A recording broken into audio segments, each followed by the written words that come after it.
ભમરઘોડા ખાતે ક્ષત્રિય સમાજ દ્વારા ભવ્ય સમૂહ લગ્નોત્સવ યોજાયો।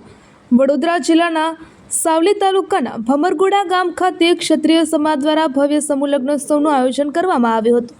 આ સમૂહ લગ્નોત્સવ આસપાસ વિવિધ ગામોમાંથી કુલ 18 યુગલોએ પવિત્ર વૈવાહિક બંધનમાં બાંધવામાં આવ્યા હતા। હિન્દુ ધર્મની પરંપરા અને વૈદિક વિધિ મુજબ મંત્રો ઉપચાર સાથે લગ્નવિધિ સંપન્ન કરવામાં આવી હતી। સમાજના આગેવાનોની હાજરીમાં મોટી સંખ્યામાં ઉપસ્થિત સમાજજનોની હાજરીમાં તમામ 18 નવદંપતીઓને આશીર્વાદ આપવામાં આવ્યા હતા। આ પ્રસંગે સમાજની એકતા, સહકાર અને સંસ્કારનું સુંદર દ્રશ્ય જોવા મળ્યું હતું।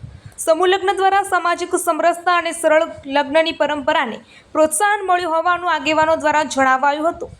18 નવદંપતીઓના ઉજ્જવળ વૈવાહિક જીવન માટે સૌએ શુભેચ્છાઓ પાઠવી હતી અને માતાજીના દર્શન કરી ધન્યતા અનુભવી હતી। રિપોર્ટર ચિરાગ ત્રિવેદી।